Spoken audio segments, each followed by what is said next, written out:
I can't say this life is meant for everyone there because you have to be willing to sacrifice and chase a dream, and you're doing it with a bunch of other guys who are also sacrificing. So it's not like I'm a tennis player and I'm sacrificing, but it's just me. I could bring my family everywhere. Here in this life, it's a little bit more on that sacrificing front, and everyone has that, especially the guys who are Brazilian in this league. They're so far, they're 15, 20-hour flight. Families are so far away. I at least have the luxury of taking a 5-hour flight home in Florida, but it's not easy. It's just something that we all have to accept because, unfortunately, if you are fixated on the sacrifices that you make, you can kind of check yourself out almost. Hey everyone, Stage 2 in here. I'm here with MIBR head coach fr0D after their series against NRG. So, tough loss. Still, there were some really close moments. I guess I just wanted to ask you, do you feel like a lot of the things were coming down to these small, minute micro plays, or do you feel like the bigger picture was missing today? Yeah, we obviously lost a bunch of games earlier in the year, but we were able to recoup. It didn't really cost us a tournament, even though we finished third in pretty much everything we played. But we were in a really bad losing streak, especially after Toronto and the EWC qualifiers. And I felt like even starting this second split, the first couple of losses that we had, we just showed a really ugly team game, individual game, where we were trying to resolve things by ourselves rather than resorting to teamwork and things like that. It was a big focus of mine, especially after Toronto, and hammering that messaging throughout practice. And I think we reversed course and we fixed it a lot. Especially the last game against 100 Thieves really showed that teamwork. And even today, I'm obviously very disappointed because this is going to complicate our chances at even making champions, if not basically almost eliminated already. But, I can't feel so upset about that because this is the first game that we've lost all year where I felt like we were actually in it. We could have won the game. It wasn't like that ugly game that we were putting out throughout Toronto in the beginning of the split. So I'm happy that at least we're showing who we are, but also very pissed because it's so late that it's almost kind of pointless, Yeah, and we'll talk more about the future with that, but I just wanted to ask you, this period after Toronto, because or even a little before that with the EWC qualifiers, Toronto to the first 2 weeks of the season, it felt like a very big juxtaposition from the very strong, clean, cohesive play that we've seen from MIBR. You're kind of alluding to it, but what do you feel like was the biggest thing that you were noticing? Was it primarily centered around communication? Was it just people getting more down based off of just hero plays or minute details? Yeah, I think it's pretty much everything that revolves around our teamwork, which can be our communication was strong at the beginning of the round, but when we needed it the most, mid to late round, It was really bad. We weren't trading effectively. We were going in trying to take solo fights without trades or communicating as efficiently as we wanted to when we wanted to take some positions and stuff. So I felt like we didn't have any issues. Like maybe in kickoff, we had some issues with the meta because we really didn't practice it in Brazil coming into the split. But once we got a handle of the meta, I don't think that compositions, strats, or anything of that sort have been an issue for us. I think it's regardless of comp, regardless of map, regardless of strategies, if we resort to individual plays and try to resolve everything alone and have poor communication, it's going to look like crap anyways. And I think that was exactly what was going on. And not only did we have to work on our psychological aspect a lot and try and get ourselves back in the game, but also we really had to, or at least I had to really hammer home the fundamentals throughout these last 2 or 3 weeks of practice because I felt like that's what made us so good. And I think that that's what the fans saw from us throughout the first 3 quarters of the year, almost half of the year. And we seem to forget that. So that was my job to try and bring that back. I'm happy that we were able to at least show that the last game and this game. But unfortunately, we dug such a big grave for ourselves that it was almost insurmountable to come back. And basically, ever since last game, it was we can't make any mistakes because we don't have any more games to lose. Mm-hmm. Do you think you're talking about this aspect of how you can't really make mistakes because you can't really afford them right now because of everything? Do you feel like that's something that's kind of sinking into the team, this aspect of pressure of we really need to win next week, one, to accumulate points for to at least be in that spot, or even being a chance of we need to win because this is the only shot we have at playoffs. Like, yeah, I mean, just the way our group is going right now, where there's no clear-cut like 0-5 type team, 2 wins is not going to be enough to make the playoffs. So we knew going into last week, starting our split 0-2, that we can't lose any more games. If we lose any more games, we're pretty much going to be disqualified from playoffs. Maybe we can bring it back and end 2-3, but the team, maybe Leviathan finishes 2-3, they'll have the tiebreaker on us. So I don't think the pressure got to us there, because we really thrived against 100 Thieves with all that pressure anyways. We just kind of knew that before the game 100 Thieves, from there on out, we had to play a perfect game. And I felt like we showed that a lot against 100 Thieves. And today we showed a really good game, but we fell short. Had a little bit of PTSD with some of our individual plays, that we lost a couple rounds on defense on Lotus. It ended up biting us in the ass because we tied. And if we would have just scored a bigger half other than 7-5 when we were in control, maybe it would have been 8-4, 9-3. And with that, we would have had an easier T side. So again, some of those mistakes cost us, but it wasn't an every round thing. It was here and there. But here and there's too much against such a good team like NRG. Yeah. Mm-hmm.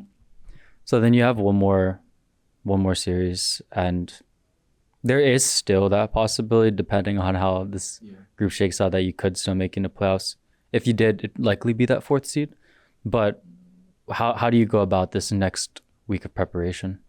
Yeah, I mean, we still have a chance. I mean, we're going to need a lot of help from other teams. So this next game is going to be super important for us, because getting that 9th championship point is going to be huge, because there's still that off chance that there's a miracle that happens, that whoever finishes 3rd and 4th in the group is not the teams like right behind our tail when it comes to points. And then if G2 and Sentinels qualifies and 3 and 4 becomes available, and we're in 3rd right now, but we can maybe drop to 4th. So there's a lot of variables that go into potentially but the unfortunate part is it's not really in our hands anymore. Yeah. So we need to get this championship point to help us. And we're also playing a rival, an ex-team, a fellow Brazilian team. So we definitely want to take home that victory and end our year on a good note, regardless of whether we make it or not. We need to put our best foot forward, win that game, and see where the chips fall later on, because unfortunately it's not really in our hands anymore. Mm-hmm. Well, let's take a step back from the game a bit. I just want to ask you, just as a person, we were talking about it before, but you were able to go back home and do everything. What was that like for you, just be able to take a step back with everything, see your child, you know? Yeah. I mean, it's been amazing. I mean, it's unfortunate when it's like a good and a bad thing. I go home when we lose or get eliminated, just for a week or 2 to see my son and my wife. But yeah, it's always great. My son just turned 18 months 2 days ago. So, I'm missing a lot of those key moments there, but my wife is crushing it, and I do get to go back as much as I can. I've been able to go back 3 times this year, even if for 1 or 2 week intervals. So I've been able to spend some time, but definitely missing that part. But, I'll be 39 in a week. I've been in esports for damn near 25 years. I understand that this life is a lot of sacrifices. So it's not easy. It's not fun. But at the same time, we do it for a purpose, which is not only to provide for our families, but to chase that dream of becoming the best in the world at what we do. Mm-hmm. Yeah, before I go into my picture segment, I actually want to ask about that, because when I was just doing more research on things, one, I've known how long your career is through just history lessons with you. But I think I've seen that up on top of just your Counter-Strike career, you're also just dealing with just real life things, where you're balancing just esports with, actual different stuff outside of esports. Can you talk about that a bit more, and what it was like trying to still pursue esports while, having to deal with the realities of everything? Yeah, I mean, it's not easy, really. I can't say this life is meant for everyone there, because you have to be willing to sacrifice and chase a dream, and you're doing it with a bunch of other guys who are also sacrificing. So it's not like I'm a tennis player and I'm sacrificing, but it's just me. I could bring my family everywhere. Here in this life, it's a little bit more on that sacrificing front, and everyone has that, especially the guys who are Brazilian in this league. They're so far, they're 15, 20-hour flight. Families are so far away. I at least have the luxury of taking a 5-hour flight home in Florida, but it's not easy. It's just something that we all have to accept, because unfortunately, if you are fixated on the sacrifices that you make, you can kind of check yourself out almost. You have to try and be positive about it. obviously it's helpful to have family, wife, son, all that support you there. But at the same time, it's not an easy thing, and it's not meant for everyone. But it's a tough challenge, and I recommend that everyone who is struggling or whatever, at least find family or friends that they can speak to about their struggles, because we're all in this together. We all sacrifice a lot, no matter where you come from.